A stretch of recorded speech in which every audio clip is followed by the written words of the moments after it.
The galactic conquered had ruled the stars for 40,000 years. 12 ancient species had joined together long ago to bring peace to the universe. Their ships patrolled every corner of known space. Their diplomats solved every conflict. Their scientists understood secrets that younger races could not even imagine. They believed they were the guardians of all life. They were wrong. High Counselor stood in the grand chamber of the conquered assembly. She was old, even by the standards of her long-lived species. Her silver scales had seen empires rise and fall, but she had never seen anything like the images on the screens before her. They had come. No one knew where they came from. They simply appeared one day, tearing holes in the fabric of reality itself. They were not like any enemy the conquered had ever faced. They were not soldiers or conquerors. They were something far worse. They were living darkness. They were hunger given form. They moved through space like shadows, and everything they touched simply stopped existing. The first world to fall was Prime. 10 billion souls lived there. They came in the night. By morning there was nothing left. Not ruins, not bodies, not even dust. Just empty space where a planet used to be. The conquered sent its mightiest fleet to stop them. 3,000 warships, commanded by the greatest admirals in the galaxy. They found a Leviathan drifting near the system. It was the size of a small moon, a mass of writhing darkness that seemed to drink in the light of nearby stars. The fleet opened fire. Plasma beams, nuclear missiles, gravity weapons. Everything the conquered had built over thousands of years. The weapons hit their target, and they did nothing. The beams passed through the creature like light through smoke. The missiles vanished into its body without explosion. The Leviathan did not even seem to notice. Then it attacked. Tendrils of darkness reached out across the void. Ships that cost billions to build and took decades to construct were simply erased. Crews of thousands vanished without a scream. In less than an hour, the greatest fleet in galactic history was gone. After that, the dying began in earnest. World after world fell silent. The spread across the galaxy like a plague. They could not be stopped. They could not be reasoned with. They could not even be understood. The conquered scientists studied them desperately, but every probe they sent was consumed. Every theory they developed proved wrong. Counselor watched the death toll climb higher each day. Billions became tens of billions. Tens of billions became hundreds of billions. Ancient civilizations that had existed since before the conquered was formed simply ceased to exist. The other counselors argued endlessly. Some wanted to flee to distant galaxies. Some wanted to surrender and hope they would show mercy. Some had simply given up and waited for the end. But remembered something. Deep in the archives of the conquered, there was a device that had never been used. It was built in the earliest days of the Alliance, when the founders still feared that someday they might face a threat beyond their power to defeat. They called it the Universal Beacon. The beacon could send a message across every frequency, every dimension, every plane of existence. It would reach not just this galaxy, but every corner of reality. If anyone, anywhere, could help them, the beacon would find them. Many counselors thought it was foolish. Who could possibly answer? The conquered was the most advanced civilization in the known universe. If they could not defeat they, who could? But was desperate. She activated the beacon herself. The message was simple. To any who hear this, we are the galactic conquered. We are dying. An enemy we cannot defeat is destroying our worlds. Please help us. The message went out into the void, and the universe was silent. Days passed, then weeks. They continued their advance. More worlds died. Hope faded like a candle in the wind. Then on the 31st day, a reply came. It came from a region of space that the conquered had marked as forbidden long ago. The charts called it the quarantine zone. Inside that zone was a single star system with a small yellow sun and a blue-green planet third from its center. The conquered had discovered the natives of that planet 10,000 years ago. They were primitive creatures, short-lived, fragile. They fought among themselves constantly. They had barely mastered fire when the Conquered found them.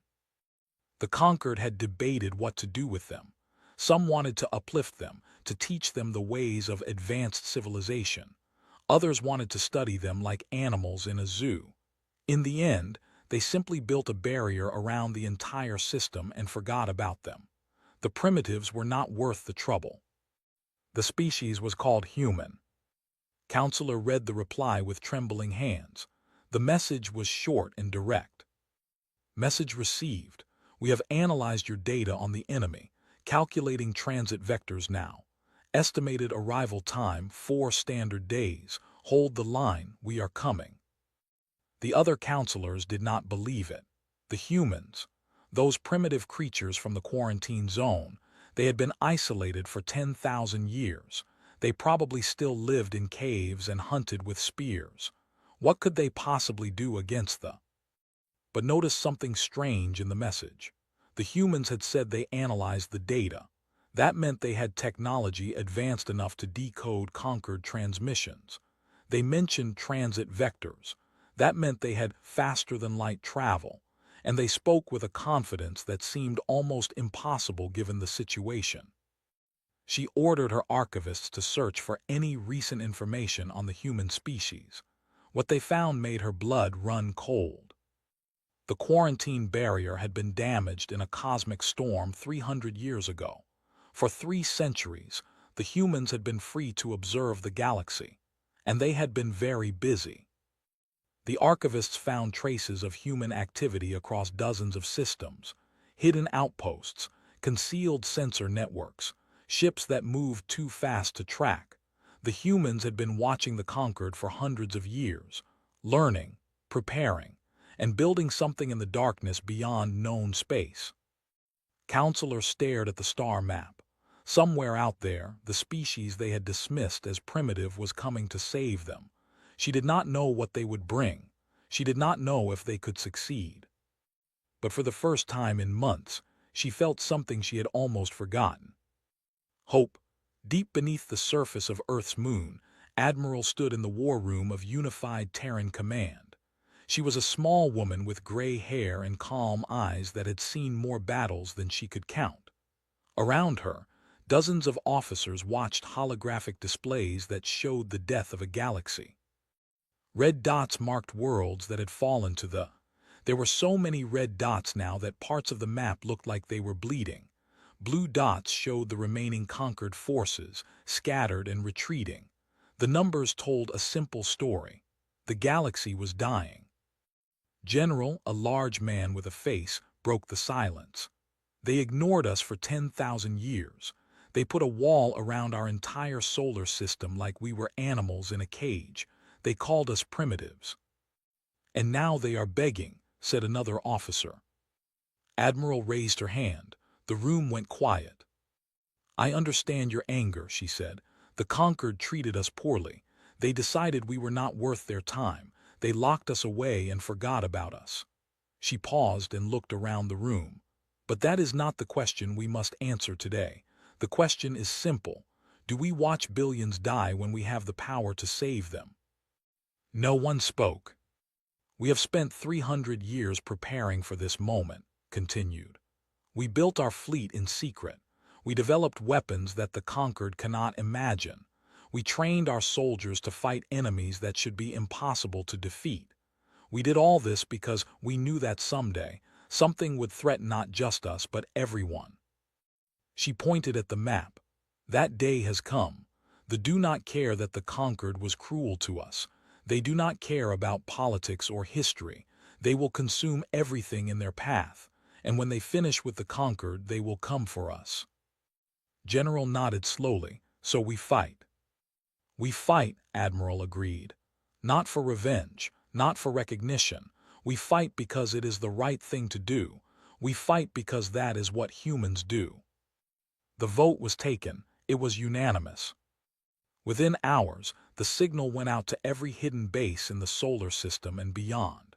In the asteroid belt, where humanity had built shipyards that no alien sensor could detect, lights began to flicker on. Engines that had been cold for years began to warm up. crews that had trained their entire lives for a moment they hoped would never come rush to their stations. The dreadnoughts woke up. Each ship was a fortress of metal and fire. They were 15 kilometers long, bristling with weapons that could crack planets and shields that could survive the heart of a star. Their names were taken from human history, from legends of courage and defiance. Prometheus, Defiance, Unconquered Sun, Iron Will, Final Dawn, and at the center of the forming fleet, the greatest ship ever built by human hands, the flagship Terra Eternal. Terra Eternal was not just a ship. It was a statement. 20 kilometers from bow to stern, it carried enough firepower to fight a small war by itself. Its hull was made from materials that did not exist in nature, forged in laboratories that pushed the boundaries of physics. Its crew numbered 50,000, and every single one of them had volunteered for a mission they might not survive. Admiral took her place on the bridge of Terra Eternal. Through the viewports, she could see the other dreadnoughts falling into formation. 300 of the greatest warships ever created, each one crewed by men and women ready to give their lives for strangers who had never shown them kindness. Behind the dreadnoughts came the support fleet, 10,000 smaller vessels, carriers filled with fighter craft, hospital ships ready to treat the wounded, supply ships carrying enough ammunition to fight for years, troop transports holding 50 million soldiers, the finest warriors humanity had ever produced. Commander's second-in-command approached her chair. "All ships report ready, Admiral. The fleet is yours." Nodded, she opened a channel to every ship in the armada. "This is Admiral. In a few minutes, we will fold space and travel to the heart of conquered territory. We will face an enemy that has destroyed everything it has touched, an enemy that has never been defeated, an enemy that does not know fear or mercy." She paused, letting her words sink in. "The beings we are going to save do not know us. They locked us away because they thought we were too primitive, too violent, too dangerous. They were wrong about the first two, but they were right about the third. We are dangerous.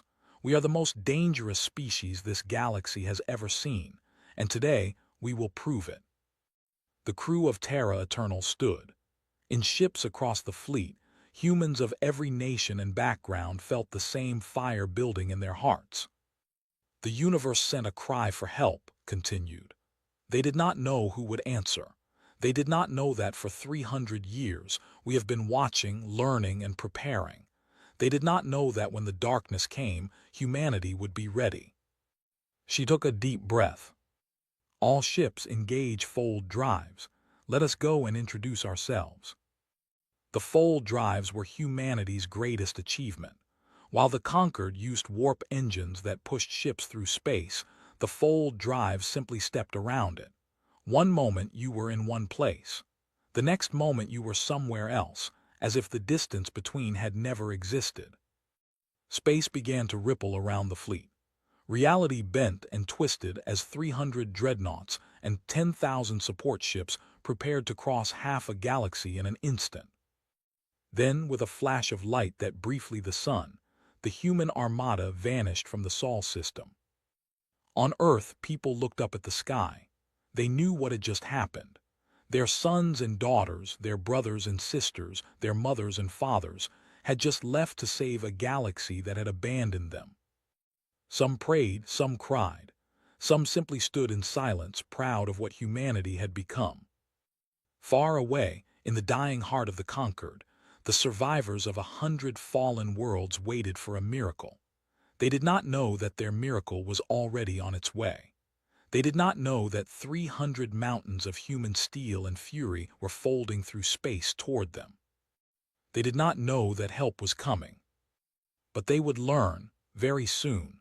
Fleet Commander had accepted death, his ships were broken, his crews were exhausted, and the monster before him could not be killed.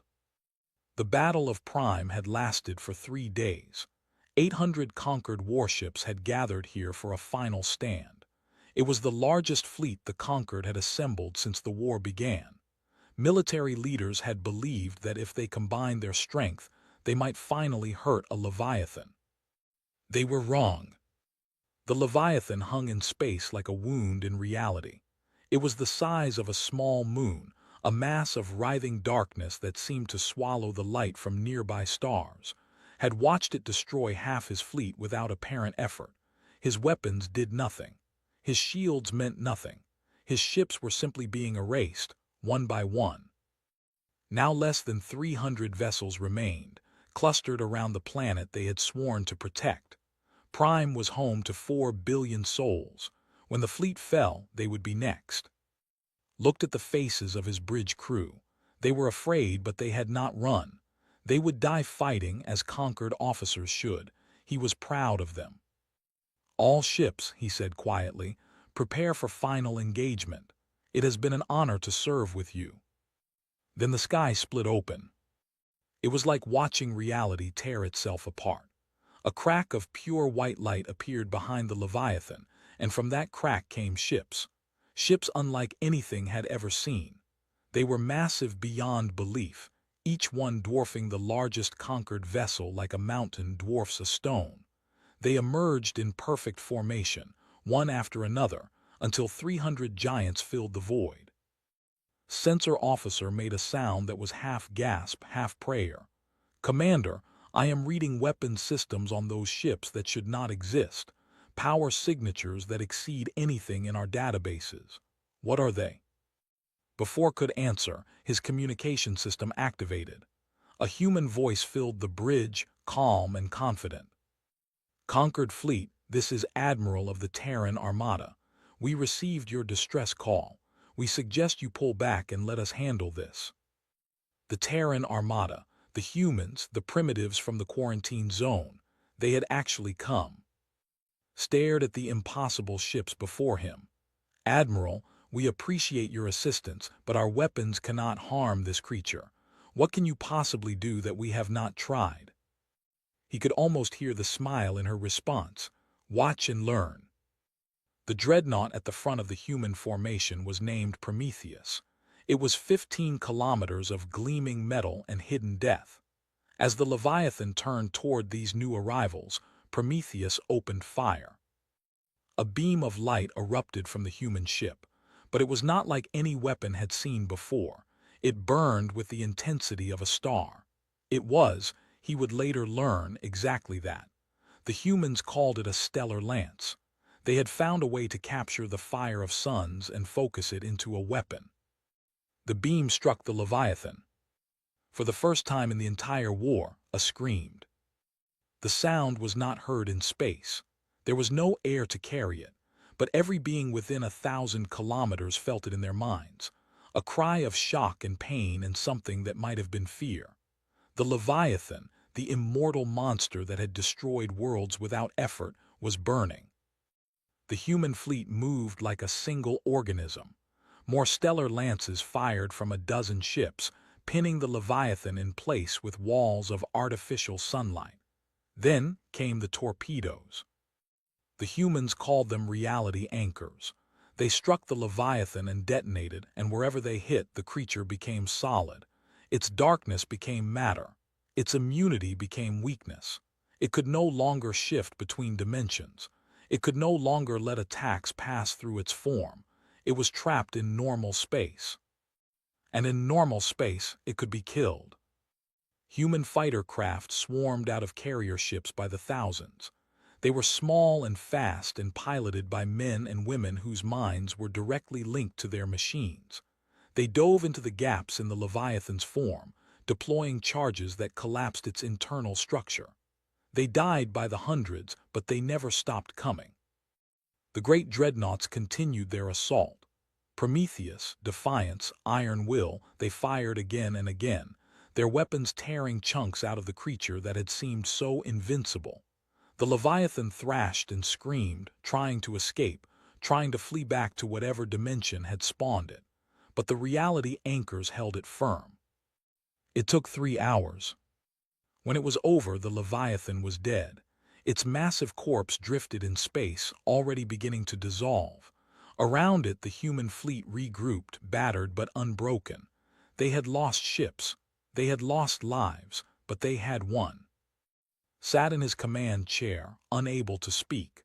Around him, his crew wept with relief. They had been certain of death, and instead they had witnessed a miracle.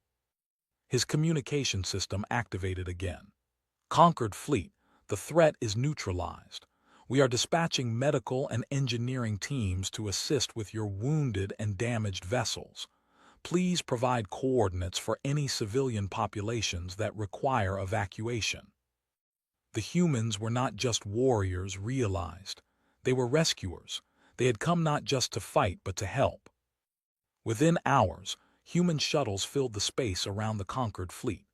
Human doctors, using medical technology that the conquered had never seen, treated wounded aliens whose biology they had only read about in books. Human engineers repaired damage that conquered technicians said was beyond fixing. Human soldiers stood guard over refugee ships, their weapons ready to face any threat. High Counselor arrived on the flagship Terra Eternal to meet Admiral in person. The old alien looked at the human woman with eyes that held a mixture of shame and wonder. "We quarantined your species," said. "We dismissed you as primitives. We left you alone for 10,000 years. Why would you help us?" Admiral looked at the counselor. There was no anger in her eyes, no satisfaction, only a calm certainty that seemed to come from somewhere deep in the human soul. "Because you needed help," she said simply. "That is what humans do." Had no response. She simply bowed her head, a gesture of respect that her species had not shown to anyone in thousands of years. The war was far from over. There were many, and they would not stop coming. But for the first time since the nightmare began, the galaxy had hope. The humans had arrived. The war for the galaxy lasted 2 years. Every day brought new battles.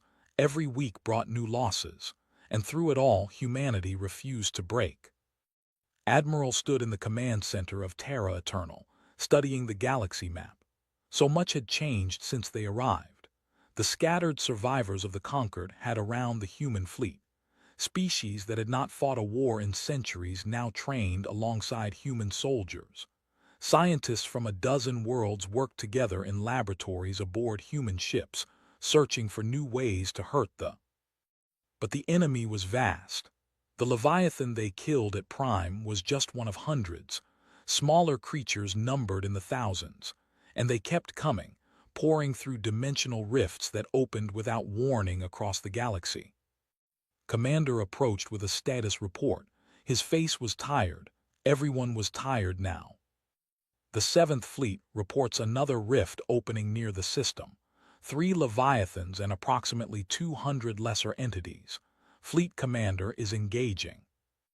Nodded was good, one of the best, but 3 Leviathans at once was a hard fight for anyone.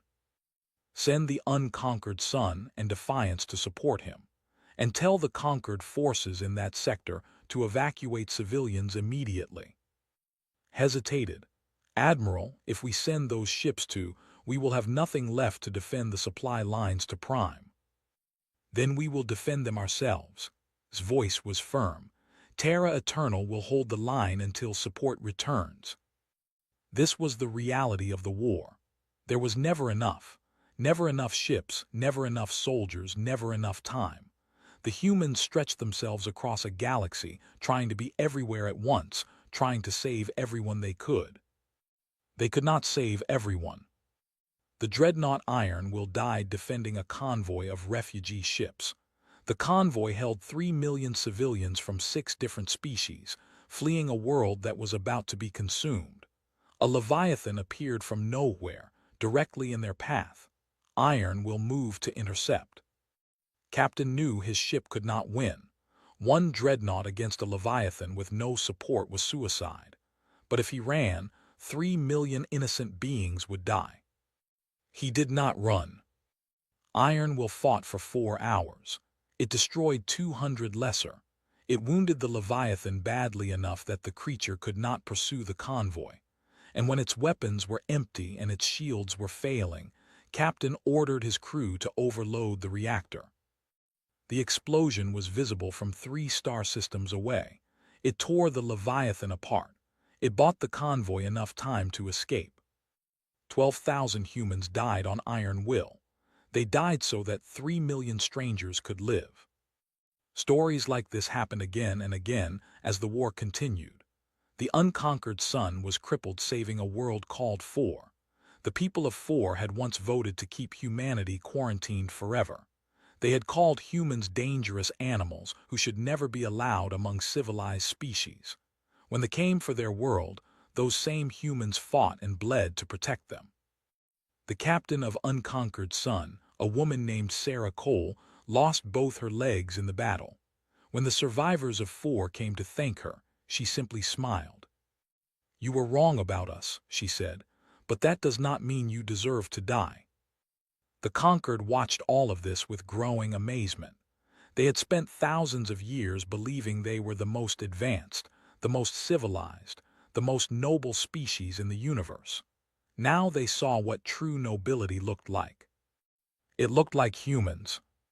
High Counselor wrote in her private journal every night. Her words would later be published across the galaxy. "I do not understand humans," she wrote.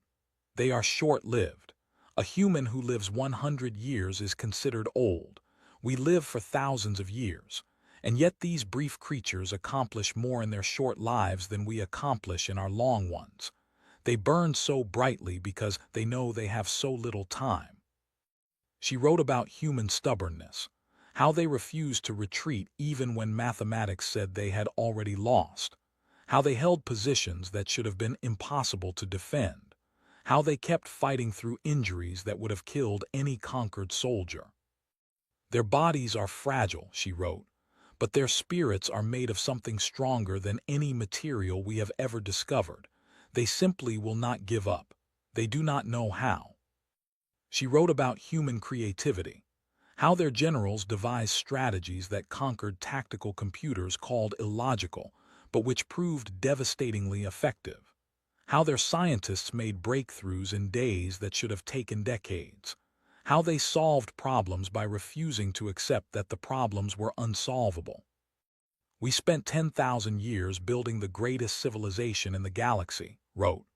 "The humans spent those same 10,000 years fighting each other, surviving disasters and struggling against their own limitations. We thought this made them primitive. We were fools. It made them strong. They have been training for this war since the beginning of their existence." But the war took its toll on humanity as well.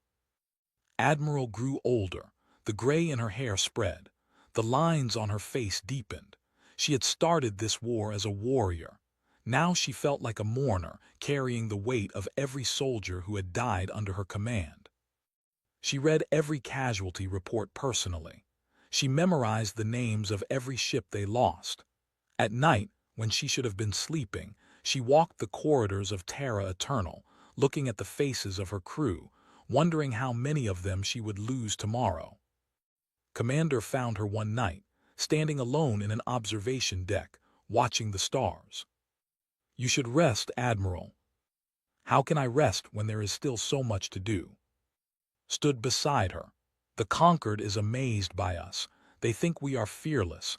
They think we do not feel the weight of what we are doing. They are wrong."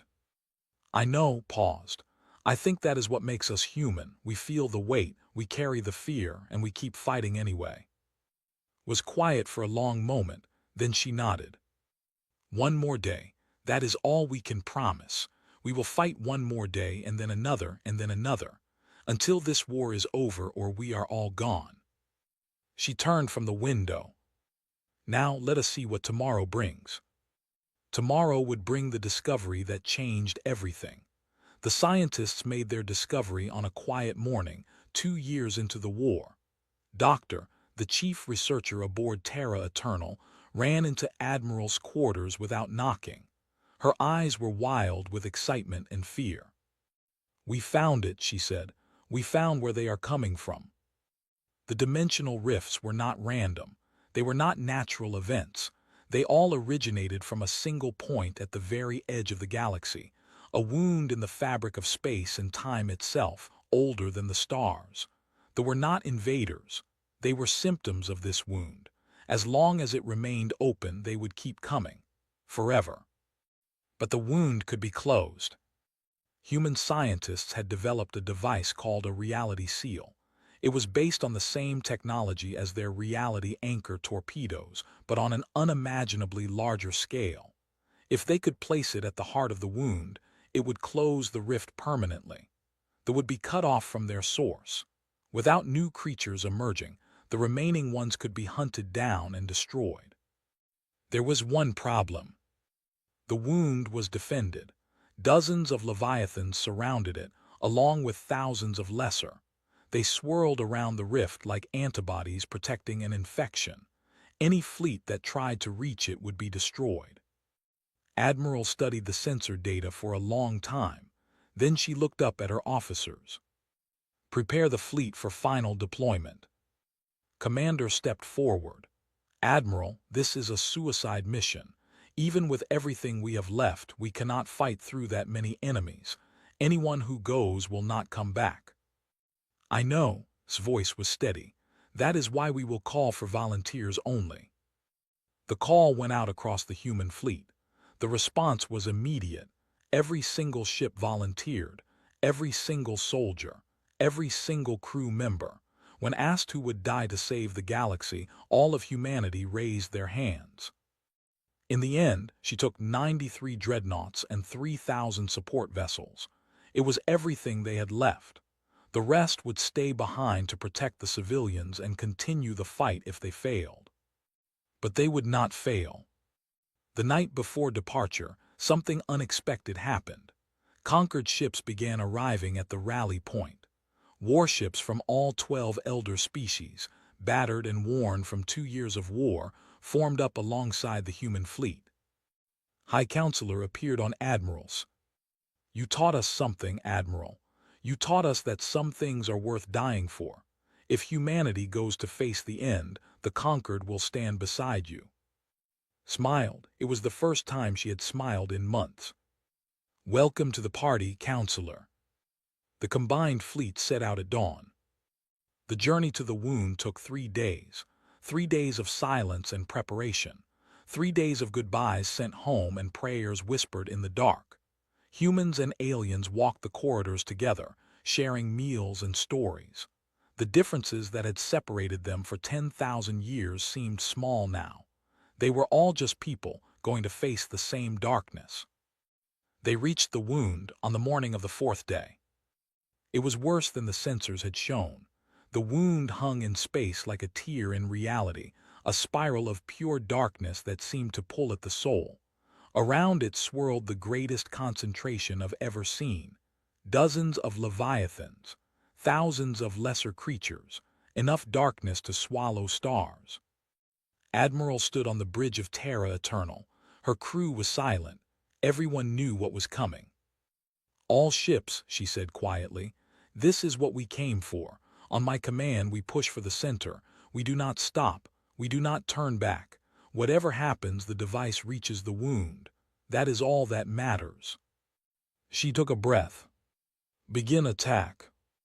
The Battle of the Wound was the greatest engagement in galactic history. Dreadnoughts that had survived 2 years of war were torn apart in the first hour. Leviathans fell under the combined fire of human and conquered weapons, but more took their place. Ships sacrificed themselves to clear paths, their crews dying so others could push forward. The dreadnought Prometheus was the first to fall, drawing the attention of 3 Leviathans to let others slip past. Defiance followed, its captain ramming his dying ship into a Leviathan's heart. Final Dawn was consumed by a swarm of lesser, but not before destroying hundreds of them. One by one, the great ships died, but with each death, the fleet pushed closer to the wound. After 7 hours, only 3 dreadnoughts remained: Terra Eternal, Unconquered Sun, and one other. The wound was close now, close enough to touch. "Admiral," Commander's voice was calm. "Unconquered Sun reports critical damage. They are losing power." Looked at the wound, so close, just a little further. "Tell them to transfer their crew to us. We will carry the device the rest of the way." "There is no time. They are closing in." Captain Cole's voice crackled over the communication system. Admiral, go, we will hold them here. Deliver the device. End this. Closed her eyes for just a moment, then she nodded. All ahead full, get us to the wound. Behind them, Unconquered Sun made its final stand.